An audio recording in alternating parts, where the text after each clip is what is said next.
This is my first experience with a Tone King amplifier.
What's up, everyone? I'm Jack Fossett. Welcome to the channel, and welcome to this demo and review of the Tone King Falcon Grande.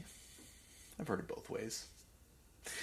I've been wanting to check out Tone King amps for quite a while and never really had the opportunity. I say really because I have actually plugged into a Tone King amp before, but I'm fairly sure something was wrong with it. So that's why I'm saying I don't really have any experience, because I don't. It's certainly not fair to say you know an amplifier because you've plugged into it, but it was not functioning correctly. This is a really cool amp, and I'll tell you the reason why I was interested in this one in particular, and one of the things that I wanted to check out about this amplifier is I'm kind of on the hunt for the perfect small to mid-size gig and recording tube amp that can be an all-in-one package that you take out to a show that you don't need to bring out a pedal board for to get great tone. And what really struck me about this one is that it's got this cool vintage style. I mean, obviously it looks awesome, right? Their looks are awesome, but what really struck me about this one is that you've got a very vintage style tube amp, but with the very modern feature of having 3 different modes, which are basically like 3 different channels, right? You know, you can obviously get your basic clean tone, and then you have tweed and lead. And really what that does, and what's cool about it, and what sets this apart from a lot of other amplifiers, there are a lot of classic amplifiers that also have like a boost function, right? So you can get extra drive. But what's cool about this one is it's very easy to balance the volume. It's like, you know, it's sort of set up for this, right? You know, the thing about a gain boost on a lot of classic style amplifiers is like, yeah, it's cool if you want that extra push and everything, but it's a boost. It gives you a lot more volume. So like, I am the type of player who will play clean a lot, including clean solos, and I want my cleans to be balanced volume-wise with my overdrive. And if my overdrive volume is way up here and my clean volume is way down here, that's really difficult to deal with, and particularly in a live setting. It doesn't make as much of a difference if you're just recording, but you know, if you're playing live, you really got to make sure that your levels are okay there. This is one of the things that I always strikes me about people who say to just ride your volume up too. You know, like, oh, well, your clean is when you roll the volume back, and your drive is when you pull the volume up. It's like, yeah, that only works if you're just getting that extra bit of drive for like leads and things. Like, what if you need more clean volume on tap? You don't want to be limited. in that sense.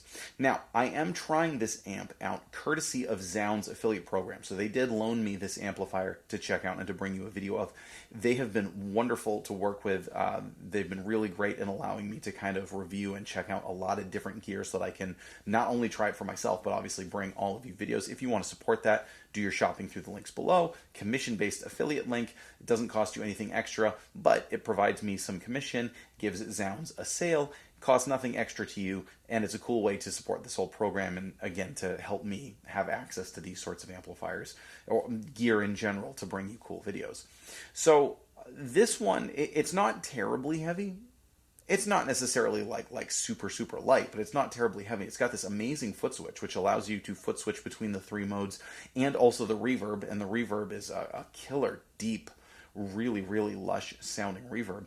It also, and this is what makes it super cool, it has the Iron Man attenuator, and that allows you to get these levels of drive at pretty much whatever volume you want. But since it's an attenuator as opposed to just like, kind of a cheap master volume stuck in there, it really sounds very convincing. It really sounds very, very real and doesn't make you kind of wish like, oh, well, it's still not the same as having it cranked. It's like, no, it really is having it cranked. It's just you're able to control the volume that you're doing that in. Now, this has 5881 power tubes, which is kind of cool for an amp that's sort of clearly an American voiced type of amplifier. It definitely is a big, powerful sound. Now, one of the things that does make it a little tricky, I will say, is that it has this really cool switching versatility.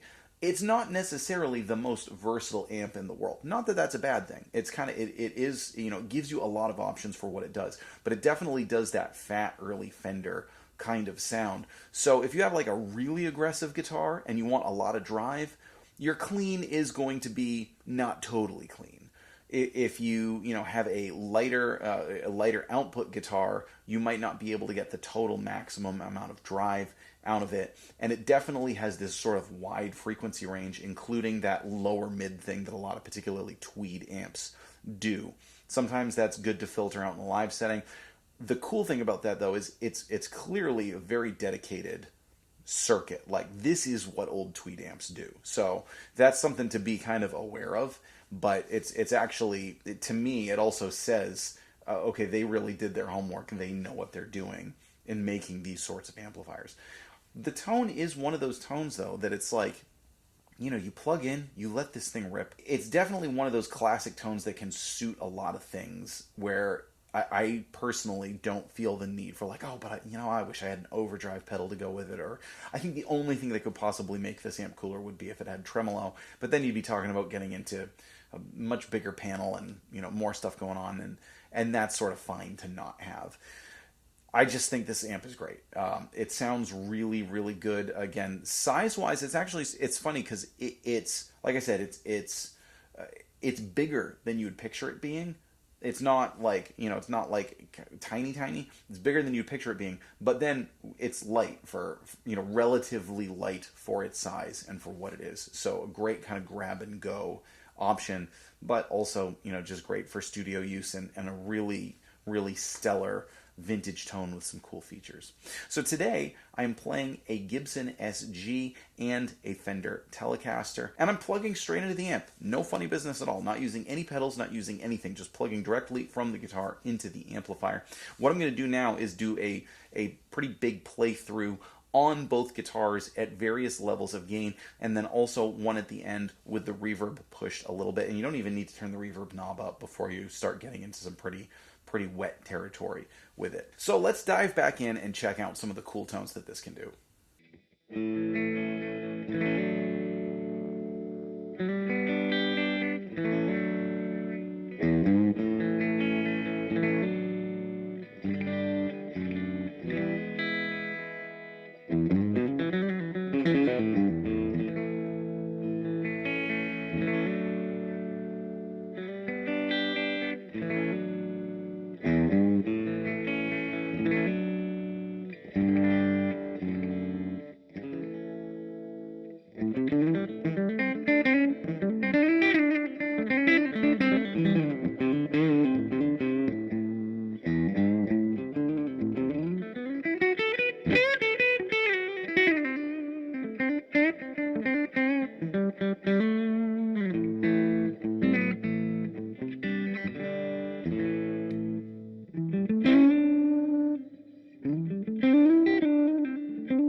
Thanks for watching, everyone. I hope you enjoyed this review of the Tone King Falcon Grande. Please remember to do your shopping through the links below. Affiliate links help me out, help this program out, and it doesn't matter what you buy. It doesn't matter if you get this amplifier or something else entirely. Just a great way to support me and what I'm doing here. I'm Jack Fossett. Remember to like, share, and subscribe, and we'll see you next time.